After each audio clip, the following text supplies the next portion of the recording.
श्री कृष्ण कहते हैं, कोई किसी का सगा नहीं होता है। 7 भाइयों ने मारकर खाया अपनी ही बहन का मांस। राधे राधे मित्रों, भगवान श्री कृष्ण ने अर्जुन को गीता का ज्ञान देते हुए कहा है कि कोई किसी का सगा नहीं होता। थोड़ी सी जमीन जायदाद अथवा माया मोह के चक्कर में पड़कर भाई भाई को मार देता है। एक सास अपनी बहू को मार देती है। मित्रों, हम आपको आज एक ऐसी कथा सुनाने जा रहे हैं जिसमें बहन को मारकर उसके 7 भाइयों ने खाया उसका मांस। एक बार भगवान श्री कृष्ण के पास देवर्षि नारद जी नारायण नारायण करते हुए आते हैं और भगवान श्री कृष्ण के पास आकर कहते हैं कि हे प्रभु, पृथ्वी पर मैंने देखा है भाई भाई को मार देता है, छोटी बहन बड़ी बहन को मार देती है, सास बहू को मार देती है, अपितु बहू सास को भी मार देती है। पृथ्वी लोक पर यह कौन सी माया चल रही है कि कोई किसी का सगा नहीं। हे प्रभु, कृपया आप मुझे इस प्रश्न का उत्तर समझाएं कि कोई किसी का सगा क्यों नहीं है। तब भगवान श्री कृष्ण कहते हैं, देवर्षि नारद जी, यह प्रश्न प्रत्येक मनुष्य के लिए अत्यंत दुर्लभ और लाभकारी है। मैं तुम्हें इस प्रश्न का उत्तर एक छोटी सी कथा के माध्यम से दूंगा। यह कथा 7 भाइयों की है। जब 7 भाइयों ने स्वयं अपनी बहन को मारकर उसका मांस खाया था, तब देवर्षि नारद जी कहते हैं, हे प्रभु, कृपया आप मुझे यह कथा सुनाइए और मेरी शंका का निवारण करिए। तब भगवान श्री कृष्ण कहते हैं, मैं आज तुम्हें जो कथा सुनाने जा रहा हूं, वह कथा प्रत्येक मनुष्य के लिए अत्यंत दुर्लभ है। इस कथा को पूरा सुनना। तब देवर्षि नारद जी कहते हैं, हे प्रभु, मैं इस कथा को पूरा सुनूंगा। तब भगवान श्री कृष्ण कथा को सुनाते हुए कहते हैं, हे देवर्षि नारद जी, बहुत पुराने समय की बात है। एक गांव में एक दुखी परिवार रहता था। उस परिवार में 7 लड़के और 1 लड़की थी। उन 8 के माता पिता जल्दी ही गुजर गए थे, तो बच्चों ने भी जल्दी ही अपनी अपनी जिम्मेदारियां समझ ली थी। भगवान श्री कृष्ण कहते हैं कि हे देवर्षि नारद जी, शुरू में सबको गुजारा करने में काफी परेशानी हुई थी, लेकिन समय के चलते सब कुछ उन्हें आसान लगे लगा था। अब उन्होंने माँ बाप के बिना जीना सीख लिया था। भगवान श्री कृष्ण कहते हैं कि हे देवर्षि नारद जी, यह बात उस समय की है जब समाज के पुरुषों का काम जंगली जानवरों का शिकार करना और औरतों का काम सिर्फ घर के कामकाज करना और बच्चों को संभालना होता था। भगवान श्री कृष्ण कहते हैं कि हे देवर्षि नारद जी, वह 7 भाई और 1 बहन इस गांव में बड़े प्यार से मिलजुल कर रहते थे। दिन निकलते ही 7 भाई शिकार के लिए निकल जाते और बहन सबके लिए खाना पकाती थी और घर के बाकी के दूसरे कामकाज करती थी। भाई जब जंगल से वापस आते तो साथ में बड़े बड़े जानवर, पक्षी आदि को मार कर लाते थे। भगवान श्री कृष्ण कहते हैं कि हे देवर्षि नारद जी, वह 7 भाई जो भी चीज लाते थे, बहन उनके मांस को बड़े चाव से पकाती थी और सब भोजन करके बड़ी तृप्ति का अनुभव करते थे। ऐसे ही दिन गुजर रहे थे। भगवान श्री कृष्ण कहते हैं कि हे देवर्षि नारद जी, एक दिन की बात है। 7 भाई जंगल में शिकार करने के लिए गए थे। शाम होने वाली थी। बहन सबके लिए खाना बना रही थी। जब वह सब्जी बनाने के लिए उस सब्जी को काट रही थी, तभी चाकू की तेज धार से उसकी 1 उंगली कट गई। अब उस कटी हुई उंगली से खून की धारा बहने लगी। भगवान श्री कृष्ण कहते हैं कि हे देवर्षि नारद जी, अब बहन ने सोचा, यदि मेरे भाइयों ने मेरी कटी हुई उंगली देखी तो मेरे भाई बड़े दुखी हो जाएंगे। इसलिए उसने यह सोचा कि अपने भाइयों को यह बात नहीं बतानी चाहिए और उनसे छिपाकर रखना चाहिए।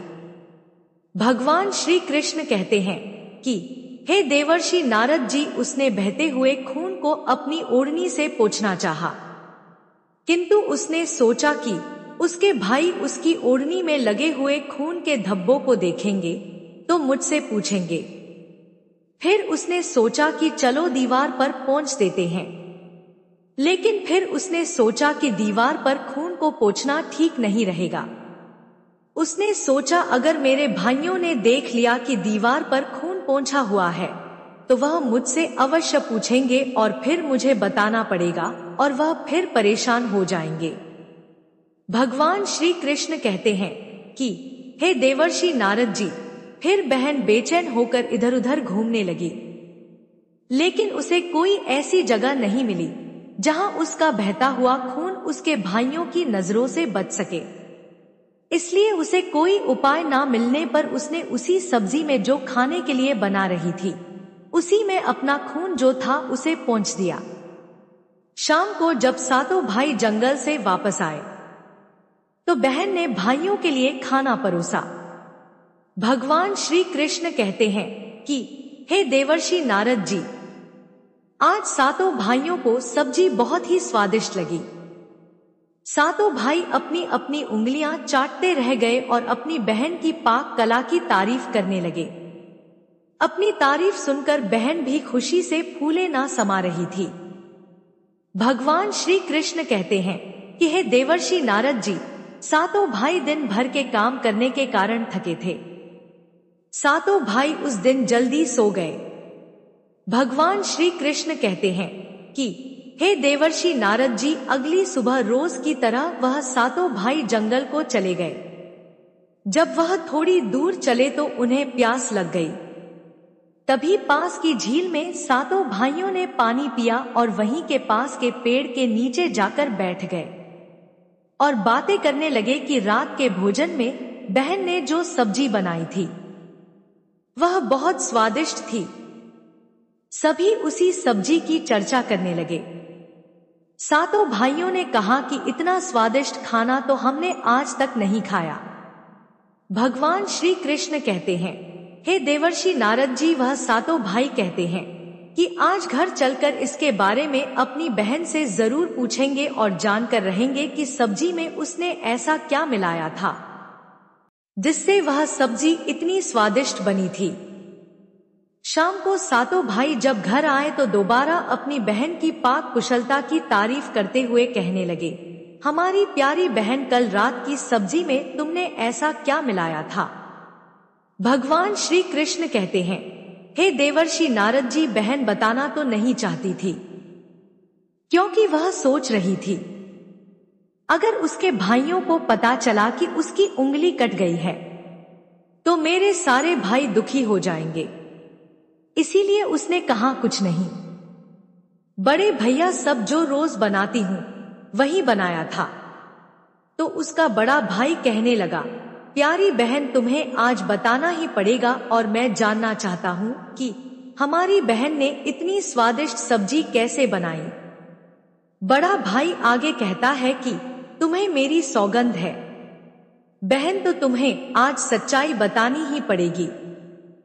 बड़े भाई का सब सम्मान करते थे, इसलिए बहन को भी अब सच बोलना पड़ा। उसने धीरे धीरे सारी बात बताते हुए कहा, भैया मेरी उंगली कट गई थी तो बस इतना सा अपना खून सब्जी में मिला दिया था और ज्यादा कुछ नहीं।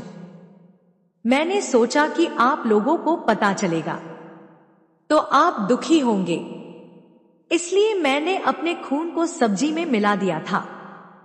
भगवान श्री कृष्ण कहते हैं हे देवर्षि नारद जी, यह सुनकर 6 भाइयों ने मन में सोचा कि इसके खून की चंद बूंदें इतनी स्वादिष्ट है तो इसका मांस कितना स्वादिष्ट होगा। रात के खाने के बाद सातों भाई सोने के लिए चले गए। सातों में फिर इस बात की चर्चा छिड़ गई। बड़ा भाई कहने लगा, अरे भाइयों, खून की कुछ बूंदें हमारी बहन की इतनी स्वादिष्ट है तो सोचो उसके शरीर का मांस कितना स्वादिष्ट होगा। सबने बड़े भाई की हाँ मिलाई, परंतु छोटे भाई को यह बात गलत लगी। उसने बड़े भाई का मान रखते हुए कुछ नहीं कहा और अगले दिन शिकार के लिए सातों भाई जाते हैं। भगवान श्री कृष्ण कहते हैं, हे देवर्षि नारद जी, उस समय सातों भाइयों ने योजना बनाई कि बहन को मारकर उसका मांस बनाएंगे और खाएंगे। बहन का मांस खूब स्वादिष्ट होगा। सातवें भाई को अपने बड़े भाइयों की योजना बिल्कुल भी अच्छी नहीं लगी। वह अपनी बहन को बचाने के लिए बेचैन हो गया। वह खुलकर इसका विरोध तो नहीं कर सकता था, क्योंकि 6 भाई एक तरफ थे और वह अकेला एक तरफ।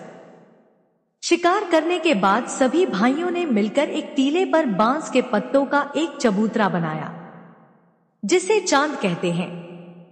भगवान श्री कृष्ण कहते हैं, हे देवर्षि नारद जी, उसकी योजना यह थी कि बहन को बहला फुसलाकर यहाँ पर लेकर आएंगे और तीर मारकर अपनी बहन की हत्या कर देंगे और उसका स्वादिष्ट मांस खाएंगे। भगवान श्री कृष्ण कहते हैं, हे देवर्ष नारद जी, अगले दिन बड़े भाई ने अपनी बहन से कहा, मेरी प्यारी बहन, अब तुम बड़ी हो गई हो और शादी के लायक हो गई हो। मैंने तुम्हारे लिए एक सुंदर वर की तलाश की है। आज हम उसको देखने जाएंगे और उसका घर भी देख कर आएंगे, इसलिए तुम भी हमारे साथ चलोगी। बहन शादी की बात से बहुत खुश हुई।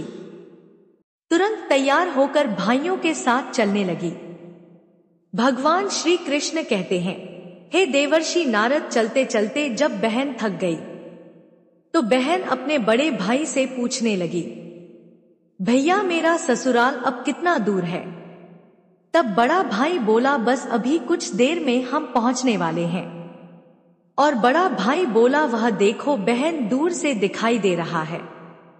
भगवान श्री कृष्ण कहते हैं, हे देवर्षि नारद, बड़ा भाई उसी टीले पर बने चांद को दिखाते हुए बोला, देखो मेरी प्यारी बहन, तुम्हारा ससुराल जहां तुम राज करेगी।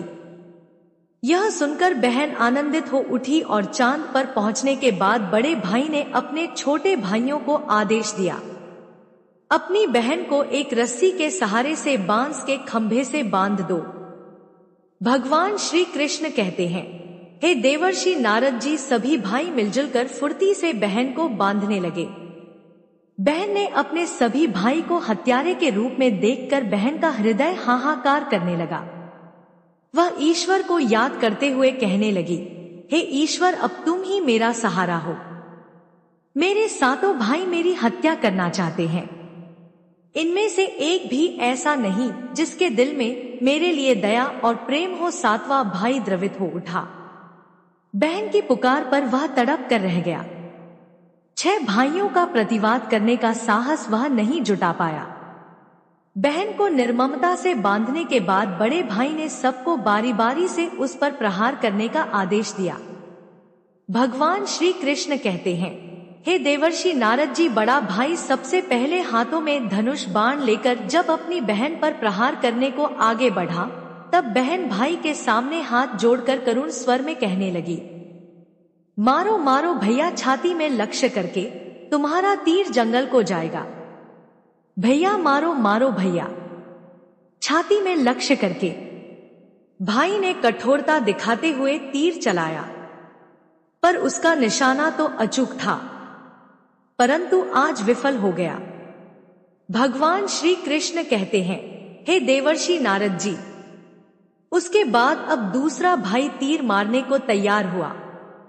बहन ने उसके आगे भी हाथ जोड़कर वही करुण रूपी गीत गाया। उसका भी निशाना चूक गया।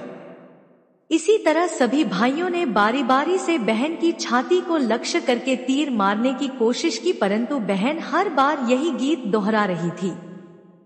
6 भाई लक्ष्य भेद करने में असफल रहे, तो अब 7वें भाई की बारी थी। भगवान श्री कृष्ण कहते हैं, हे देवर्षि नारद जी, उस 7वें भाई से 6 भाई कहने लगे कि भाई पूरी ताकत से तीर चलाना और बहन को एक बार में मार देना। यदि तुम्हारा निशाना चूक गया तो तुम जिंदा नहीं बचोगे, हम सब तुम्हें मार देंगे। भगवान श्री कृष्ण कहते हैं, हे देवर्षि नारद जी, बहन ने छोटे भाई की जान बचाने के लिए अपनी जान न्योछावर कर दी और अपने छोटे भाई को बचाने का निश्चय किया। वह ईश्वर से प्रार्थना करने लगी, हे ईश्वर, मेरे भाई का तीर मेरी छाती भेदने में सफल हो जाए।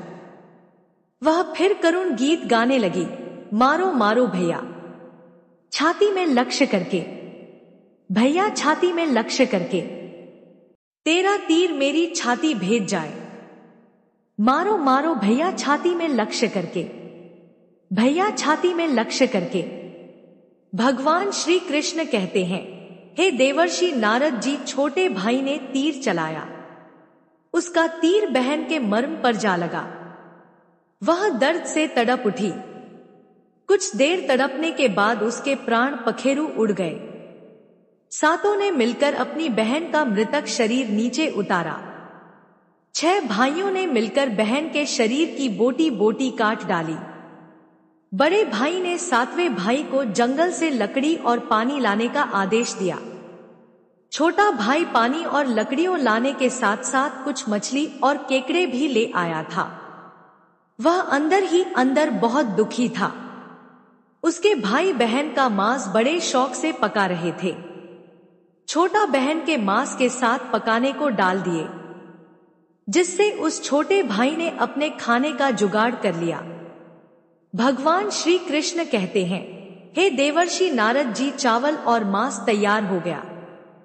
छोटे भाई ने पहले ही अपने बैठने के स्थान पर एक छोटा सा गड्ढा खोद लिया था। उसने अपनी बहन के मांस को चुपके से उस गड्ढे में डाल दिया और मछली और भात खाने लगा। बाकी 6 भाई बहन की हड्डियां चबाने लगे तो छोटा भाई केकड़ा चबाने लगा। जब सबने बहन के शरीर का स्वादिष्ट मांस खाकर अपना पेट भर लिया तो बड़े भाई ने 7वें भाई को कहा कि झूठ को साफ कर दो। तब छोटे भाई ने जो बहन की बची कुची हड्डियां और शरीर के अन्य भाग जैसे सर, नाखून, पंजे, इन सब को इकट्ठा करके एक गड्ढे में डाल दिया और ऊपर से मिट्टी से ढक दिया। कुछ समय बाद जहां पर बहन के मांस के टुकड़े डाले गए थे, उस स्थान पर बांस का एक पौधा उगाया था। धीरे धीरे वहां पर बांसों का झुंड बन गया। भगवान श्री कृष्ण कहते हैं, हे देवर्षि नारद जी, एक बार एक संत आए और उसी बांस के झुरमुट तले छुपकर मलमूत्र करने लगे। भगवान श्री कृष्ण कहते हैं, हे देवर्षि नारद जी, उसी समय आकाशवाणी हुई, संत दुर्गंध आ रही है, संत दुर्गंध आ रही है। बार बार यह आकाशवाणी सुनने के बाद संत ने झटपट उस स्थान को साफ कर दिया। भगवान श्री कृष्ण कहते हैं, हे देवर्षि नारद जी, उस संत ने झुरमुट में से एक बांस को काट लिया और अपने साथ ले गए। उस बांस को काटकर उस संत ने एक बहुत ही सुंदर बांसुरी बनाई और वह उसे बजा बजाकर दिन भर लोगों के घर जाकर भिक्षा मांगने लगा और बदले में खूब सारा उपदेश देने लगा। भगवान श्री कृष्ण कहते हैं, हे देवर्षि नारद जी, एक दिन की बात है, संत भिक्षा मांगने के लिए उसी गांव में चले गए जहां पर उस बहन के 7 भाई रहते थे। जैसे वह संत बड़े भाई के द्वार पर गया, जैसे ही संत ने बांसुरी बजाना शुरू किया, उसमें से आवाज आई, यही है दुश्मन, सबसे बड़ा, नहीं बाजो बांसुरी, बड़े भाई के घर नहीं बाजो रे बांसुरी। बांसुरी आगे बोली, दया प्रेम सब छोड़कर रिश्ते में यही दाग लगाया है, नहीं बाजो रे बांसुरी, यही है दुश्मन, सबसे बड़ा। बांसुरी से यही ध्वनि बार बार निकल रही थी। इस तरह की करुण आवाज सुनकर बड़े भाई के पसीने छूटने लगे।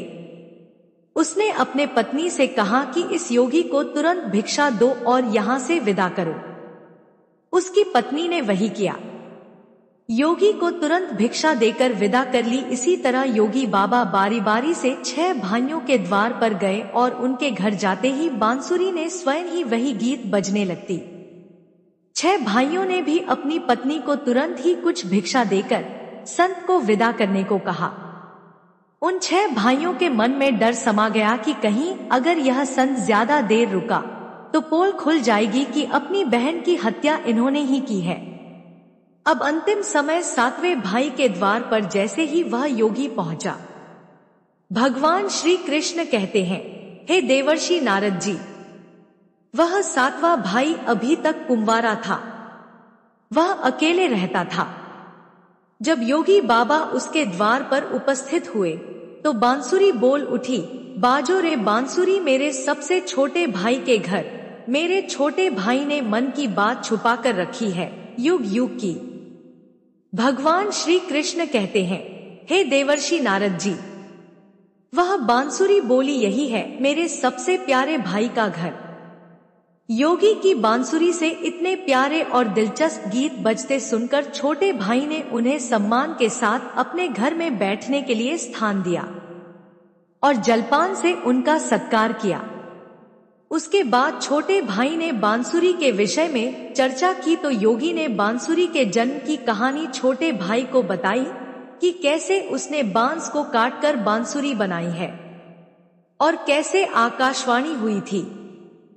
छोटे भाई ने उस बांसुरी को उस योगी से मांगने की प्रार्थना की तो योगी ने उस छोटे भाई को वह बांसुरी सौंप दी। भगवान श्री कृष्ण कहते हैं, हे देवर्षि नारद जी, योगी के चले जाने के बाद अब छोटे भाई ने बांसुरी को अपने बिस्तर के सिरहाने की तरफ साफ सुथरे स्थान पर धूप दीप जलाकर सम्मान के साथ रख दिया। कुछ दिनों के बाद छोटे भाई के घर में परिवर्तन दिखाई देने लगे। जब वह काम से घर लौटकर आता तो सारा घर साफ सुथरा होता था। जब रोज रोज यही बात दोहराने लगी तो छोटे भाई ने अपनी भाभियों के घर जाकर पूछा कि भाभी, मेरी गैर हाजिरी में आप लोग मेरे घर की साफ सफाई करते हो क्या? सभी भाभियों ने जवाब दिया, हमें अपने घर के कामकाज से तो फुर्सत नहीं है, तुम्हारा घर कैसे से साफ करेंगे? भगवान श्री कृष्ण कहते हैं, हे देवर्षि नारद जी, छोटे भाई ने निश्चय किया कि आज वह छुपकर देखेगा कि उसका घर कौन साफ करके जाता है। इसलिए छोटा भाई आज काम पर नहीं गया और वह घर के एक कोने में छुप गया। घर सुनसान होते ही जहां पर बांसुरी स्थापित की थी, वहां से उसकी बहन की शक्ल की एक लड़की निकली और उसने घर का सारा काम किया और फिर उसी बांसुरी में समा गई। भगवान श्री कृष्ण कहते हैं, हे देवर्षि नारद जी, छोटे भाई ने यह सब देखा तो उसे अपनी आंखों पर विश्वास नहीं हुआ। फिर छोटे भाई ने यह बात अपनी बड़ी भाभी को बताई। बड़ी भाभी ने अपने छोटे देवर को समझाया कि जैसे ही लड़की बांसुरी से बाहर निकलेगी, तुम उस बांसुरी को आग में डालकर जला देना, फिर उस पर तुलसी जल छिड़क देना, फिर देखना क्या होता है। भगवान श्री कृष्ण कहते हैं, हे देवर्षि नारद जी, छोटे भाई ने बड़ी भाभी के कहे मुताबिक काम किया। उसने लड़की के निकलते ही बांसुरी को आग में डाल दिया और लड़की पर पवित्र तुलसी दाल का छिड़काव किया। तुलसी जल के स्पर्श से वह लड़की मानव रूप में आ गई। भाई ने देखा वह तो उसकी प्यारी बहन है। उसने अपनी बहन को गले से लगा लिया। उसके बाद दोनों बहन भाई बड़े प्रेम से रहने लगे और बहन ने भाई को और भाई ने बहन को अपना लिया और खुशी से एक दूसरे के साथ रहकर जीवन यापन करने लगे। भगवान श्री कृष्ण कहते हैं, हे देवर्षि नारद जी, इस दुनिया में कोई किसी का सगा नहीं होता। जो इंसान आपसे निस्वार्थ प्रेम करता है वही आपका सच्चा निर्देशक और एक मार्गदर्शक है। जैसे 6 भाइयों ने अपनी बहन को मारकर उसका मांस खाया, छोटे भाई को अपनी बहन के प्रति दया और प्रेम की भावना की वजह से वह अपनी बहन से दोबारा मिल पाया। यही है निस्वार्थ प्रेम का प्रतीक। भगवान श्री कृष्ण आगे कहते हैं, हे देवर्षि नारद जी, अब तो आपको आपके प्रश्न का उत्तर मिल ही गया होगा। तब देवर्षि नारद जी कहते हैं, हे प्रभु, आपकी कृपा दृष्टि जिस पर हो उसे क्या नहीं मिल सकता। मुझे मेरे प्रश्न का उत्तर मिल गया है। इतना कहकर देवर्षि नारद जी वहां से आकाश लोक की ओर निकल पड़ते हैं। मित्रों, इस कहानी से हमें यह शिक्षा मिलती है निस्वार्थ प्रेम ही रिश्तों को बनाए रखता है। मित्रों, आपको हमारी यह कथा कैसी लगी हमें कमेंट में अवश्य बताइएगा और कमेंट में जय श्री कृष्णा अवश्य कमेंट लिखिए। इस वीडियो को ज्यादा से ज्यादा लोगों तक शेयर करें। आप सभी का वीडियो को अंत तक देखने के लिए बहुत बहुत धन्यवाद। जय श्री राम, जय श्री कृष्णा।